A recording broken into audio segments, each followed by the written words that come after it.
Thank you all for coming. This is Death to Slide Decks, why your next presentation needs to be a web page. Like she said, my name is Rachel Winchester. Most people just call me Win for short, W-I-N, easy to remember. And I am a product designer. I also make internet art, and my company, all of that is Visual Webmaster, LLC. So even before I get into the rest of my introduction and the meat of the argument, I would love for everyone to just answer a simple question for me. So get ready to just yell your answer out, right? When you think of the word page, what comes to mind? Static. And other things? Static? Page? Nice, okay. All right, so the reason I'm asking that is because the technology that you use and what you grew up with, what you're used to using, is what can define the visual culture around you. So I mentioned that I'm a product designer, but really my background is in art history. That's my degree. And art history is a lot more than just studying oil paintings in art museums and all that stuff, even though that is fun too. It's really about understanding the visual culture and why the world looks the way it does. So it's a lot more about technology and the technology around you that helps form your visual culture and helps us learn to communicate. So I started building web page presentations a couple years ago during COVID, and I learned that this not only brought together my interest in art history, but also my current job as a product designer and a startup founder. So we're gonna go, this presentation is structured in 3 parts. And we're starting with the when, again, because I love art history, and we gotta look at history to figure out why we're doing what we are now, and what we should do moving into the future. So we're gonna start with when, and then we'll get into why. Once we understand when, then we'll understand the why, and why we need to switch to web page presentations. After that, we can go over how do we build web page presentations, what are some of my tips and tricks to give to you all moving forward. So again, starting with the past, way back in 1600 is when slideshows came about. So slideshows were images shown one by one in sequence. Sorry, I actually forgot to do one important thing. Full screen, okay. Hence the term slide. Yes, slide. One by one shown in sequence. Slides were semi-transparent images printed on semi-transparent film made of acetate, put in front of a light source to project the image onto a surface. So the term slide deck comes from all of these slides coming together. You put together a deck. So this term slide deck is also circa 1600. So slides, we were using slides well before we were using computers. And even before computers got online, we figured out how to put slides in the computer. So Microsoft PowerPoint came about in 1987, predates the adoption of the internet, and it was used on computers that looked like this. Who used a computer like this? Wow, okay. A lot more hands went up than I expected. Okay. I was not on this earth at the time. I think maybe my parents definitely used this. Show off. So the first computer had an offline version of PowerPoint. And even with newer computers, let's say it's a touchscreen computer, maybe it converts into a tablet, but newer computers still use PowerPoint.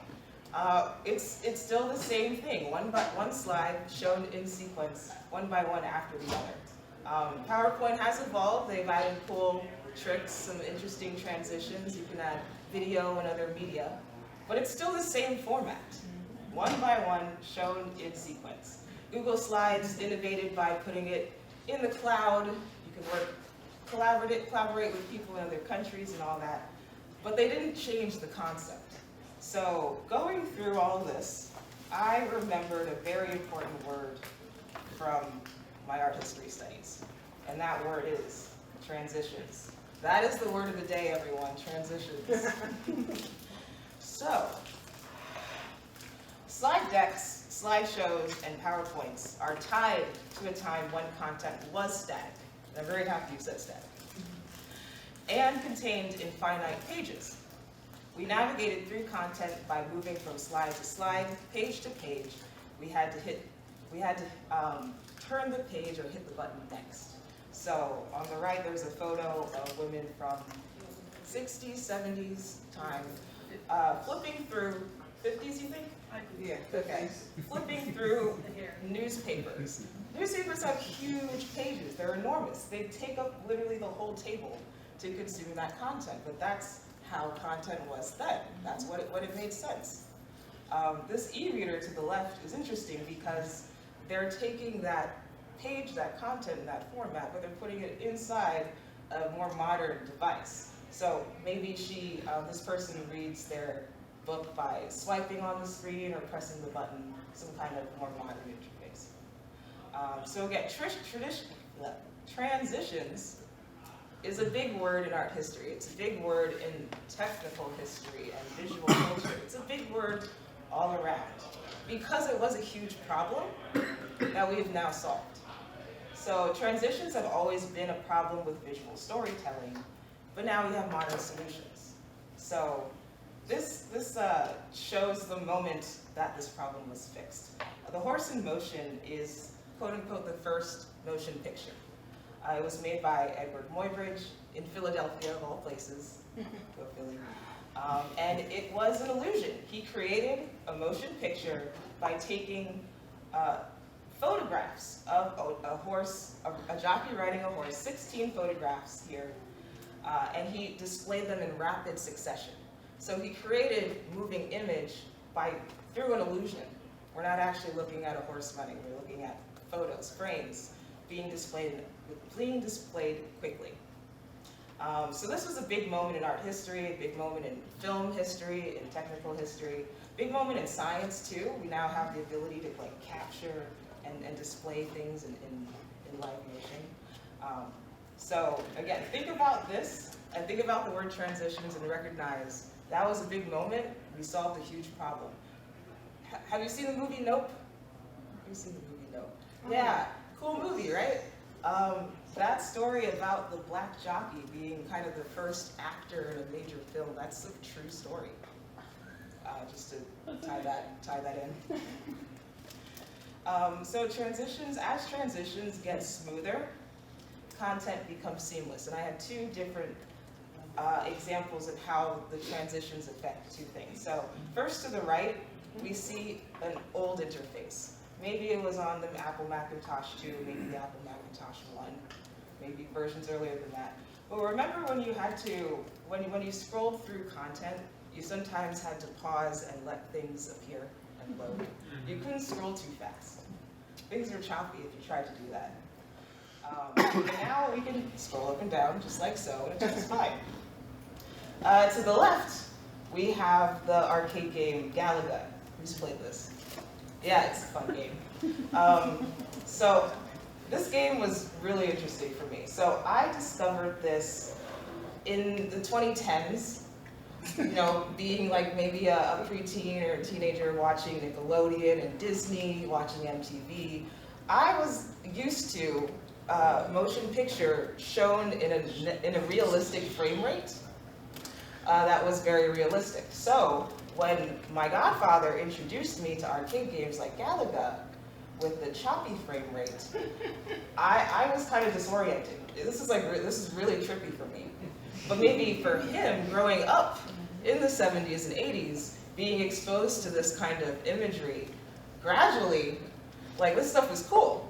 For me, I'd play the game and I would be like, I'm pretty sure I shot that alien. And they're like, no, I missed that missile. Why did I die? But whatever. It's just because it was so choppy. So today we can present content in a way that matches how we naturally experience the world.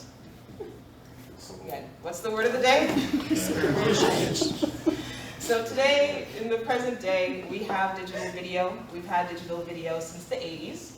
It's made up of images displayed in rapid frequencies to match real life. So this, the process of capturing clapping used to be hard because of the frame rate. We can't capture movement so fast. But now we can, and we can display that back in the form of a digital video. So again, progress through transitions. Also, we have this other format called GIFs, Graphics Interchange Format. GIFs they're videos, but they're much, much smaller file size because there are less frames and things are less smooth, as you can see. It's very choppy. But as you saw with the horse in motion earlier, it's a finite set of frames put together to form this small file size. So there's definitely less than 100 frames in this GIF. Is anyone a Celtics fan here? I really hope there's no Celtics fans. Might have to. So digital interfaces, this is my bread and butter as a product designer, a web designer. I live in digital interfaces. So not only has content evolved drastically, but so has the way that we can interact with content in the form of websites, video games, etc. So this person to the right is scrolling through Pinterest feed, some kind of feed. There's probably only one button, or I guess a couple more on an iPad, but just using the screen to control the content is relatively new. And also to think about there is a lot happening in this image. So on a small screen, this person is using only 2 fingers to manipulate their avatar in this other world, and then also using those 2 fingers to interact with the interface around the screen, all those white buttons and numbers and stuff. So that's a lot to have happening in a small space with just 2 fingers. So this is kind of a relatively new thing. But it's what we're seeing everywhere. At this point in history, again, because I'm a historian, we are in Web 3. Web 3 is a multifaceted word. I'm not going to touch on all the definitions, but in Web 3, the internet is ubiquitous. Everyone is online. Everyone is online very often, and we're doing everything online. I think we might start voting online. That's an interesting question. Will we pay our taxes online? But anyway, so everyone of every generation, also, especially in places like America, we're online all the time. So this older gentleman might be doing a whole lot on their phone right now. And then these 2 babies may be using this iPad even more fluently than the gentleman. Yes? When did it go from Web 2 to Web 3 in your opinion? So that was about, it was kind of recently. A lot of people would say with more innovations in blockchain, and also just a lot of people moving from websites and individual, like read-only websites to dynamic platforms and social media. So like Web 1 was like HTML, Web 2 was WordPress, Web 3 is like TikTok. Good question though. I love those kind of history questions. I never really heard anything of Web 3.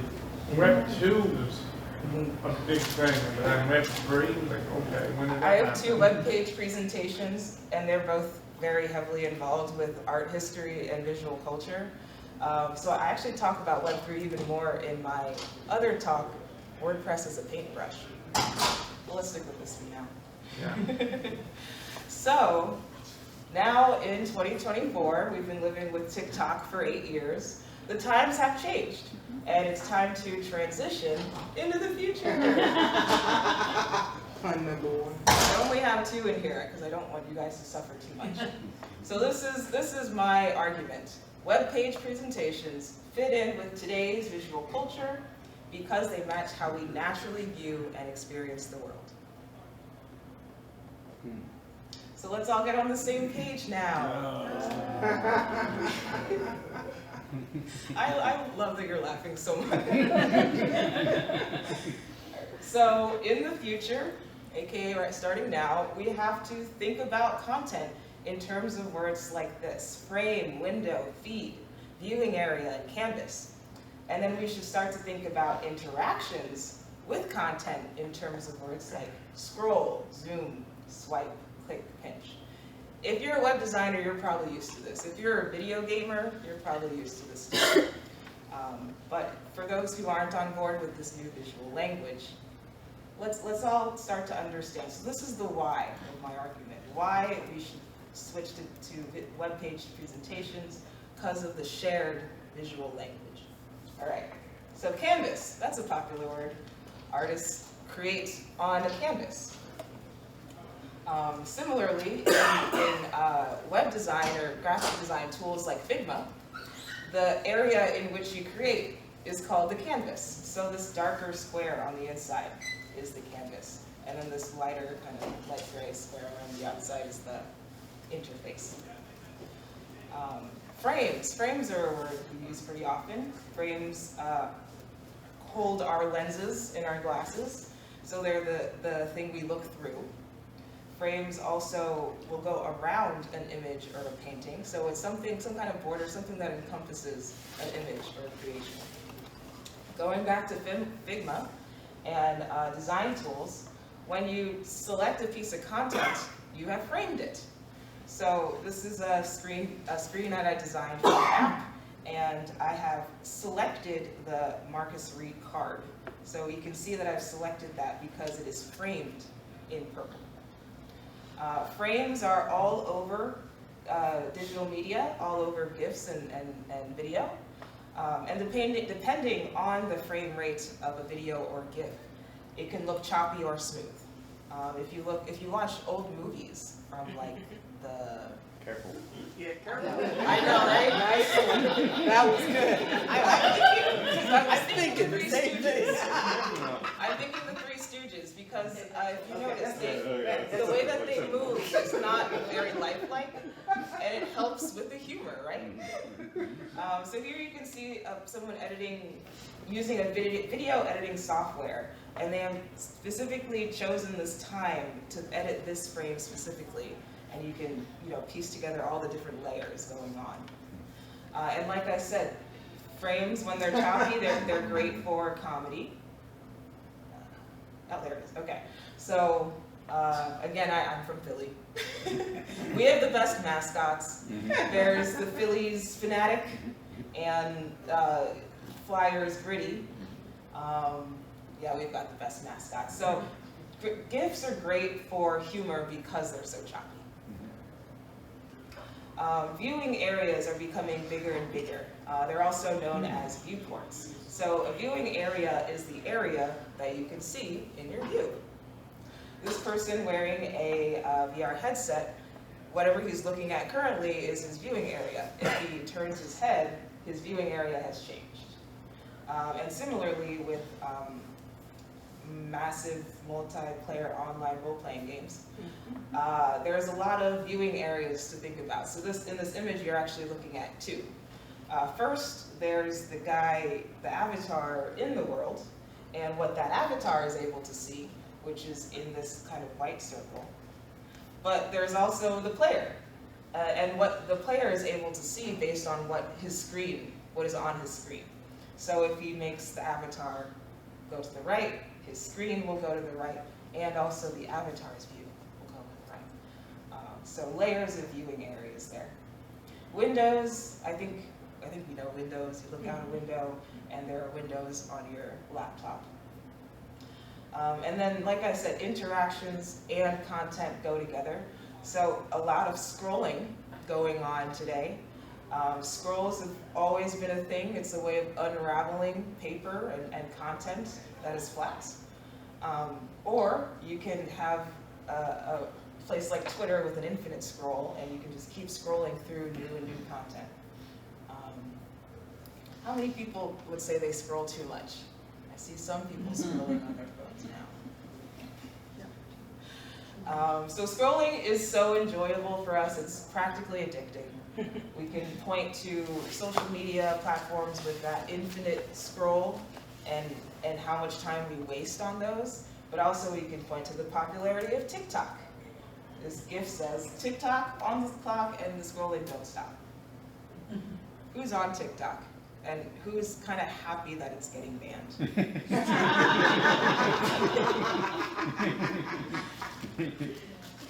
Pan and zoom are popular, especially if you're already a photographer, but it also relates to interfaces. So if this photographer is focused on the cyclist in this image, and they're moving with the they're panning with the cyclist, then the image in the background, their background will be blurry.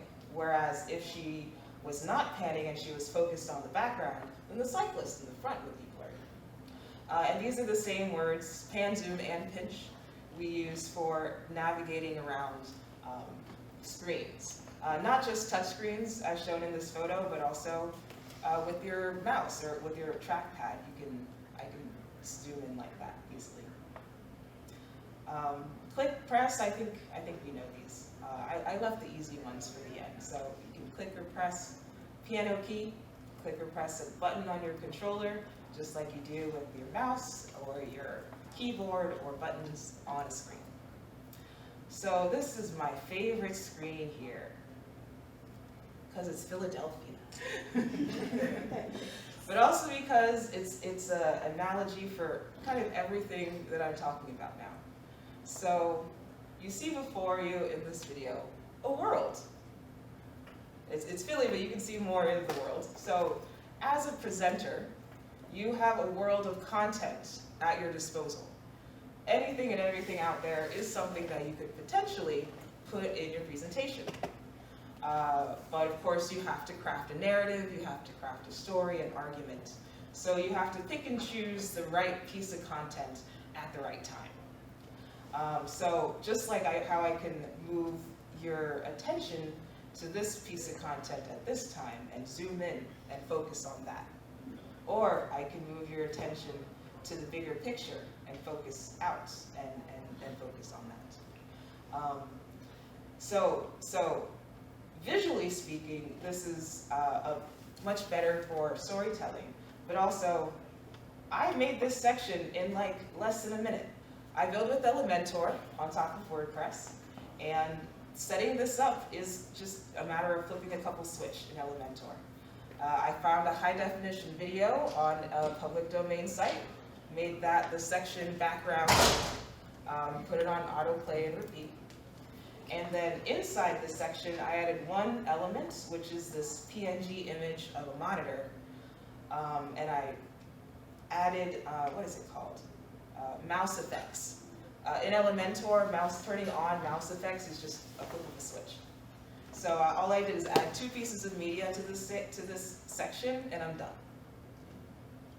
This is not something you can do in PowerPoint. Correct me if I'm wrong, it is not.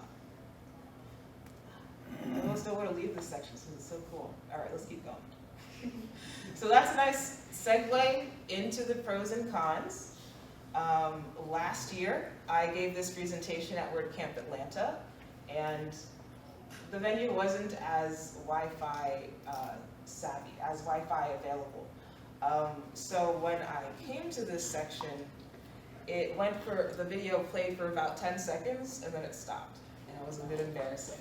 But I learned from that, and I found other ways of packaging the media on this page so that it loads faster and all that stuff. So again, now I love this section even more. So yeah, there are definitely some pros and cons. There's a lot of advantages of web page presentations that you should be aware of. But there's also some issues to be aware of, and I'll give you some advice for how to get past them. But again, everything changes based on you, your context, the way that you present, your industry, your content, your audience, it all depends. So one of the best things about a web page presentation is that it's dynamic. It's not static. It is a living document. You can fix your errors as needed. You don't have to leave a typo in that PPT file that's already been sent to the event planner. So you can update the content. You can fix the errors. I know I've updated this. I've given this presentation quite a few times in the past couple of years, and I've always found something new that needs to be just perfected or tweaked a bit. So I like that this a web page format can do that very easily. Also, a website can do everything that you can do with PowerPoint and so much more. There is absolutely no functionality being lost in the move from PowerPoint to a web page. And honestly, if you wanted to put a PowerPoint in a web page, you can. That's a plugin too. Elementor has slideshows and carousel widgets. So it's if you still want that rectangle that moves slide to slide one by one in succession, you could still put that in a web page. But really the best thing about web page presentations is the SEO and marketing that comes with it. It really blends in better with whatever your current digital marketing strategy is. This is 2024, everyone has to have some kind of digital marketing strategy. Every business has a website, every business is online in some way. So why take important content that you're putting in a presentation, why trap that in a static slideshow? Keep that in a web page where it's published online, it can rank for SEO, it can add to your domain authority, and it's shareable. Some cons. Well, you do have to make a website. We're at a WordCamp, so hopefully everyone here is, used to using WordPress and loves making websites. And so hopefully that isn't going to stop you. I personally build with Elementor. I love no-code tools.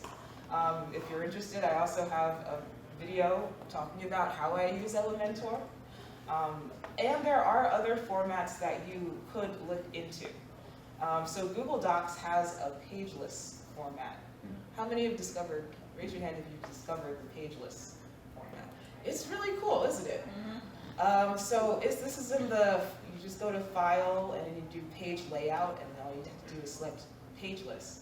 But instead of seeing a vertical rectangle with a page break, it's just seamless. It's just a canvas. And they make it so that any header you add is automatically put into a table of contents to the left, just like how I have a table of contents in my presentation here. But anyway, so I really love the Google Doc pageless format. I actually draft my web page presentations in Google Doc pageless, and then do more stuff in Figma, and then move to Elementor. There are some other options. Tumblr is a great place. It's like Facebook and Instagram and Twitter, but you can customize your profiles a bit more, so you can add more branding and more creativity. The blog post format is, I think, a great option for people who contribute to a company. Maybe it's not a solopreneur, but you are you create content for a company, and instead of making a web page presentation on a different domain, on a different website, you just create it as a blog post, but you edit the content so it's more of a presentation. So you can just continue to add pages to the main site. And then also, you could leave it as a mock-up or a prototype. So as a designer, oftentimes I will design a full desktop screen in Figma from hero to footer, and then send it to a developer to develop. But if I don't want to do that, I could just present from Figma and scroll through the mockup. And you can do the same with tools like Canva and Adobe. So you can still have that vertical scrolling layout. Accessibility is a con. I put that in the con just because it's a big question. This is a web page presentation, which means it's content that's made for me to present to you. So in some ways, my argument is that if someone tries to go through this page themselves and they can't, or there's something stopping them, is that I don't design for people to go through this page on their own. It's a presentation. I do add a disclaimer in my header though, because I recognize that there aren't many web page presentations out there, so people could be stumbling upon this and being like, what's going on? Why don't I get what's going on? So I'll just show you at the very top. I started with the cover screen, which is right here, but that's not the top of the page. I really wanted to add this, the accessibility notice, above the presentation to point out that this is made to be presented live. That's really the main thing. But also other things about accessibility, like the links opening in new tabs and media being on autoplay. Also, I haven't made this completely responsive yet because I don't see a reason to. Why would I ever present from my phone? I only ever presented from my desktop. But again, this is just me in my context for what I make presentations for. You may have a very good reason to have a responsive presentation, and that's really up to you. And there's other stuff above the cover screen. So I have a recording from my LinkedIn live stream. I did this on my LinkedIn live stream. And I've also created a workshop about this too, that you can purchase at your leisure. So this is the top of the web page to kind of tell people what's going on, because I recognize there are not a lot of web pages like this out there. Let's get to presentation, goes to there, and then let's see. We were on Y? I think we were in Y. Yes. Oh, okay, one more section. There we go. All right, and the last con, again, hopefully, as WordPress people, we can figure this stuff out. Performance can be an issue. Like having that video stop while presenting at WordCamp Atlanta where there wasn't great Wi-Fi. That wasn't great. There's a lot of different things that you can look into to make your page perform well. It really depends on the tech that you're using. I don't want to get into hosting in this presentation because that's a whole nother presentation. Yes, it is. But just understand that this is a very long page with a lot of media in it and a lot of photography. So it is something that you need to think about in terms of performance. And then the last section I'm actually going to go through pretty quickly because I've learned so many more tips and tricks for how you can make your web pages. But also I kind of developed a whole workshop to go with this. So there's a lot more educational, like this is what you should do kind of content in the workshop. So these are recommended elements that I would recommend you have in your web page presentation, but again, it really depends on you and your content. So media is always great. Obviously, it's essential for visual storytelling. It's good to say things and show things at the same time. Links are great for marketing and SEO. You get that. I don't think I need to explain that. Again, if all businesses today need a website or at the very least a social media page, and if you're doing well on social, you should really get a website very soon. So to have everything linked, it just makes so much better sense. And to keep your spot in your presentation, I recommend having links open in a new tab. I don't have too many links in this presentation, but in my other web page presentation, WordPress as a paintbrush, I show a lot of internet art examples. So almost every section I'm clicking on a link that goes to a new tab. The table of contents is very handy because it lets me and you keep track of where we are. And it allows for easy navigation if I want to scroll back up during Q&A. Social share is, again, essential for marketing. I have those in my header. Accordions are great because you can hide content until you want people to see it, kind of like in the table of contents, but also in the pros and cons section. Didn't want you to read ahead before I got there. The reading progress bar, I find it helpful in some cases. So this is the red line that you see at the top of my screen that gets longer as I scroll down. I added this because I realized that some browsers in full screen would hide the scroll bar when I do that.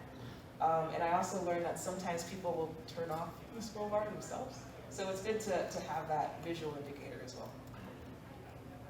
Animations. So animations are great because they keep things interesting by adding movement, but don't overdo it. They can be a distraction. You don't want people to watch a movie behind you when you should want them to watch you as the presenter, right? Hover effects. I love having hover effects because these are similar to animations, but they're controlled by your cursor. so things turn on when you move your mouse or your trackpad. I added hover effects to all of the photography in my presentation. So everything was black and white until I pointed it out and I hovered the cursor over it, and it grew and it became full color. Header and footer, again, it's great primer for the presentation, especially for the accessibility notice.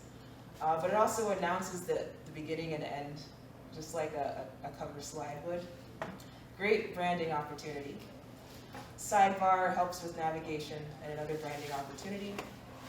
Forms, I could be using more forms, but forms, they're great for collecting feedback, especially anonymous feedback. I do want to have a Q&A afterwards, so you can just ask me questions. But not everyone wants to ask a question or give feedback in person. So I do have a form at the end of this presentation for other types of feedback.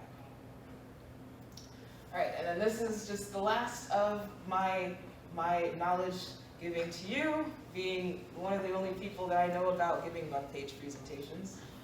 So first, minimize. Clean up your browser window by either hiding the bookmarks bar and closing unnecessary tabs, or you can do what I do, which is to use the browser full screen setting. I also say use a lot of white space. Minimalism tends to work better than maximalism, and to stay away from unnecessary and distracting elements. Narrate is a great thing. With this new interface, you can use your cursor like a laser pointer and say each interaction you take. I definitely recommend to say each interaction you take because it's not obvious when you're doing something with your cursor. In other words, if I have this cursor over this interactable element, how do you know when I have interacted with it? I haven't clicked on it yet, but my cursor is still up, so it's a little confusing. I should say, like, I'm gonna open the table of contents now. And now I'm closing it. Compose. That's the most important thing for any presenter. Composition and storytelling will always matter the most. So you should think about how the webpage format can help you tell your story better. Don't just dump content from a slide deck into a webpage and be like, ooh, I'm done. And then create. Make something visually appealing to your audience and you.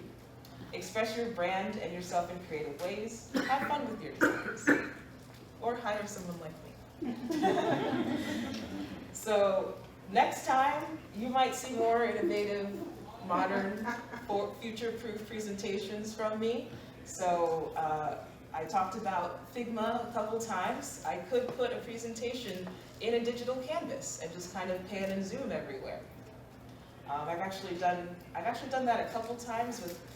Well, if you work with Figma and you make mock-ups in Figma, then you have to present those mock-ups to your client, you're pretty much giving a Canvas presentation, right? Because you have to go show this part at this point, and then this part at this other point, and it's all just content floating around a canvas.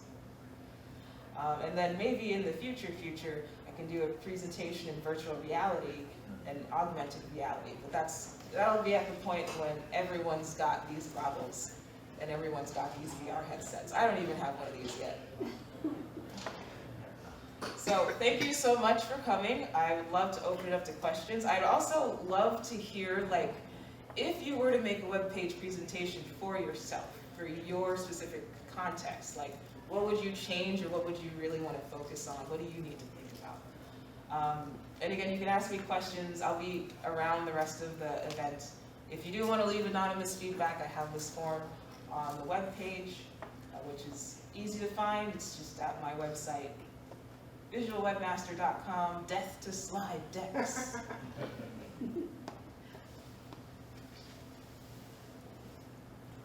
Great, thank you.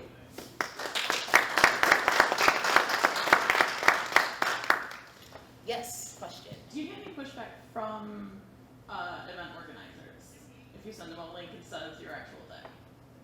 Yes, let's see. And how do you deal with that? At a WordCamp, let's see, I haven't, actually there are a couple times where, you know, the organizer would say, send me your slides a week ahead of time, and I would just say, well, it's a web page, and they would say, okay. So it's just a question that needs to be asked. As an event organizer myself, organizing the Philly WordPress meetup, I try to be accommodating, and I love when people have innovative presentations. Like, let's say they have a whole video or something, or something in a different format. I try to be accommodating, so I guess really my advice is to just make other event organizers accommodating. But this is a really important question, especially for startups. Startups, it's all about the pitch deck, right? And you're always working on your deck, and you got to send those into this investor and that incubator and that accelerator. So that industry standard is to have a deck. But my argument is startups move too fast. Startups, your business is, you're starting up and you're getting all this extra help to grow fast. So the stuff in your pitch deck, if you send that into an application for an accelerator, it might be irrelevant by the time they get around to reading your application. So even if when I do apply to those kind of opportunities for my own startup, I have that pitch deck format, that traditional thing that they're expecting, but I always ask, like, hey, can I send you this instead? It is much better, you'll like it more, and so do I. Cool, thank you. Yeah. Any other questions? Joe? Rachel, I apologize for being late. I missed the origin story. What caused that moment of eureka where you said, hey, I want to do it as a web page instead of the traditional way? I think it was a couple different things. It was definitely during COVID.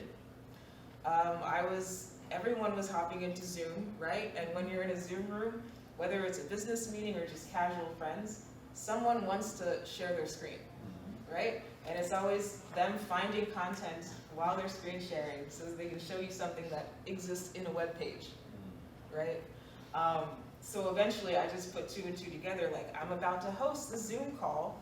Maybe I should just grab that content and put it into one web page rather than make people watch me navigate the World Wide Web and all that stuff. So there was a little bit of zooming and Zoom fatigue. I also saw a couple other samples. There's a speaker named Ann Katzeth. She's a WordPress speaker, gives a lot of intro to WordPress, intro to Gutenberg talks.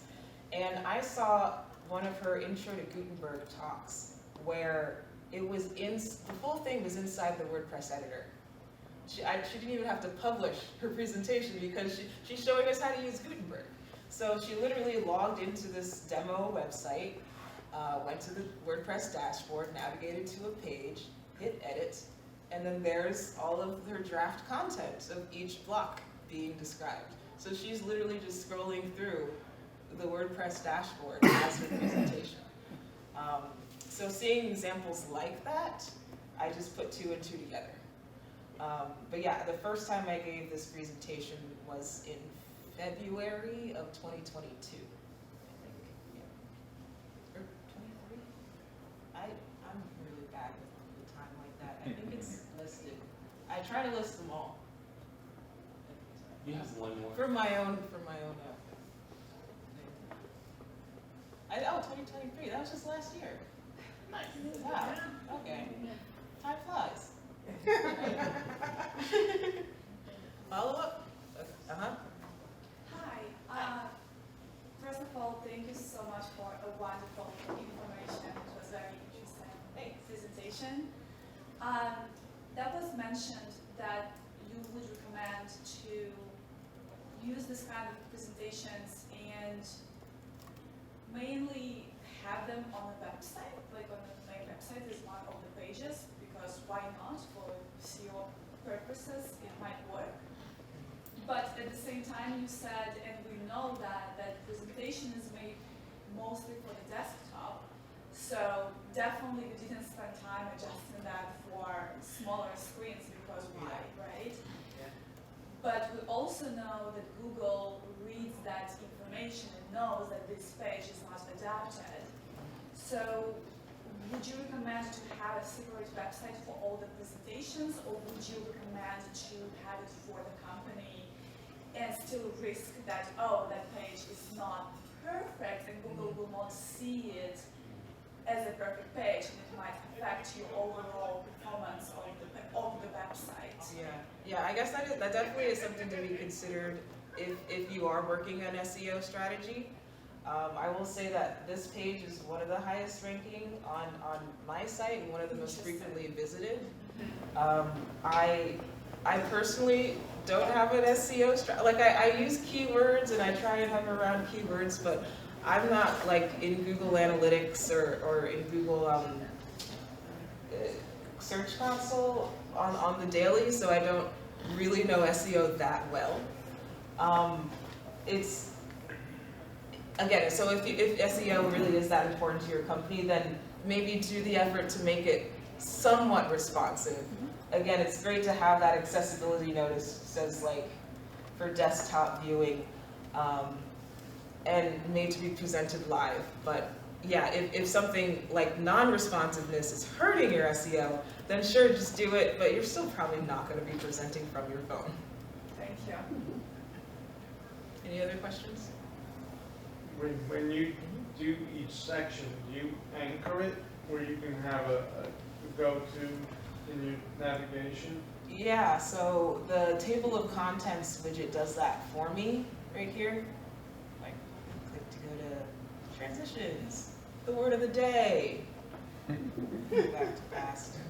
Yeah, so this widget does that automatically with, you know, like H2, and I edit, I just say like, oh, find all the H2 and H3 and blah, blah.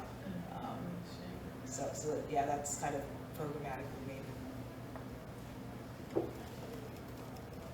Any other questions? How many people here, how many people here would say that you're a speaker or a presenter, or how many of you hop into PowerPoint every now and then? Is it enjoyable? Do you like it? I haven't had to do that since like college. I really hope I've convinced you all. We have 10 minutes. How would you go about converting somebody else from PowerPoint to this, who doesn't think they can do it, but they taught themselves PowerPoint without even getting taught PowerPoint? Well, I mean, honestly, the interfaces for designing stuff, they're all kind of similar. Like Yeah, when I hop that's into the thing. MailChimp. It's all up here. Yeah, okay. So I can help them out with the creativity aspect and the visual design. Yeah, probably just the same that I would work with any other web design client. You know, go through the mood board and the style guide and do that whole process. Brand adjectives, those are fun. Yes. I just spent the last couple of days working on some PDFs for a conference, accessible PDFs. And I'm wondering, their poster sessions have it as a video or photos or PDF, and I'm wondering if sending a web link or something like that would Yeah, again, it's about the static files versus a dynamic format. Maybe it is a bit more work to get it right as a web page, but if you get it right and it's accessible, it goes so much further than a PDF. If you think about all the times that PDF or static presentations are viewed on your phone, and that's really hard to do. I hate my trying first thing, it's like, okay, so I'm doing this poster session, doing a landscape, doing a portrait. Yeah. And it's a little thing, a conference line shows Zoom size. Yeah. Oh, another one cool thing about a web page presentation, I can just like increase the font size by doing that. Oh, yeah. Yeah, I think I usually do 110. Yeah, because people are really hard at seeing if you do like a little larger. So that's cool. Quick question. If you were to go and break this into slides, how many would you say this breaks down to? I would count the number of sections, so I'd probably just quickly open the Elementor editor Yeah. and just count the number of sections that are there. The difference between that is, I guess I could call this like a waterfall effect. With slideshows, you have to fit your content in the rectangle.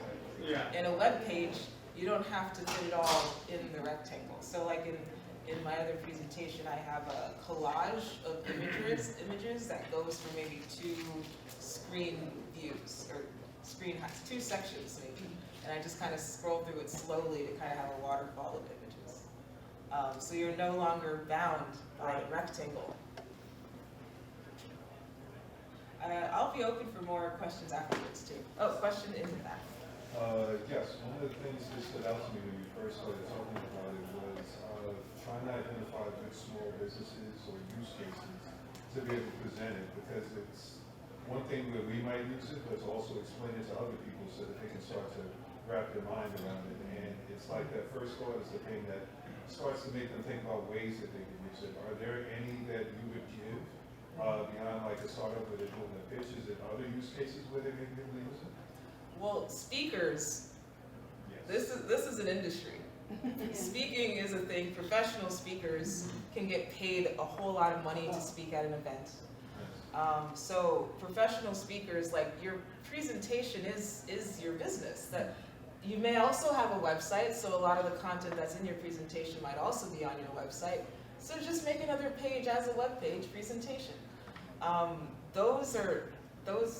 That's just such valuable content that you don't want to trap in a static slide deck. And if you're a speaker at a conference and there's 100 other speakers and you want to stand out with a good visual presentation, like, sure, you can add video and really cool PowerPoint transition effects, or you can improve the transitions completely, word of the day, and just go to a web page. Yeah, I mean, I love doing this right now because I'm like one of the only people doing it. So I definitely stand out among other speakers. And that's one of my selling points when I approach other speakers saying like, hey, I want to work with you to improve that slideshow you just showed us. Did you Yes. ever work in Prezi? I have. So Prezi was promising. The thing is, I discovered Prezi when I was in middle school, Oh, dear. and all of my other classmates, and maybe me too, we weren't taught how to use it correctly. Like, we weren't great storytellers. Prezi, I would say Prezi is like that Canvas presentation that I'd say. You can just have content on a canvas and you just kind of pan zoom to what you need at the moment. So in middle school, kids went crazy with the panning and zooming. Like, you were just like disoriented, triggered. Like, it wasn't the best.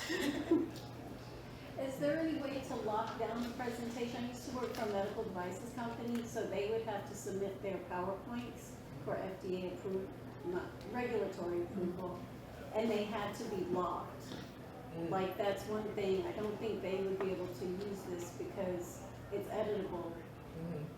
Yeah, I mean, I have this presentation that I've been giving for over a year. I have, the workshop, Killing PowerPoint. So I'm kind of going at this in every way. When I make the platform, the PowerPoint Killer platform, that's probably a feature that I should look to add.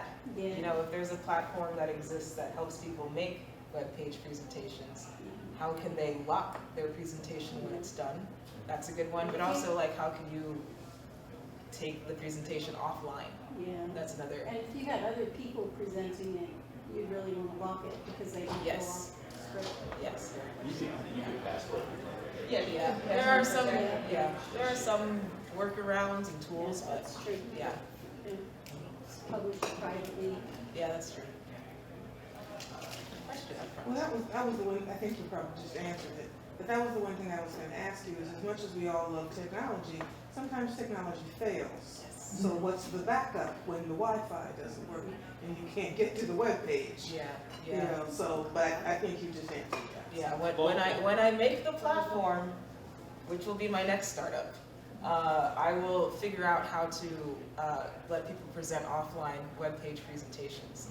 I also would love for it to like export a file that any browser could read. Because if you think about like with PowerPoint, it exports a PPT, a PowerPoint file. You gotta open it in PowerPoint. So it would be cool to export a webpage file that anyone could open in any browser of your choosing, not have to download that software.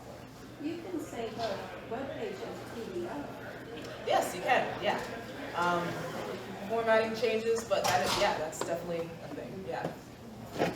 I think I will, what time is it? I might have to answer the rest of the questions in the hallway. I'll be on the hallway track the rest of the day.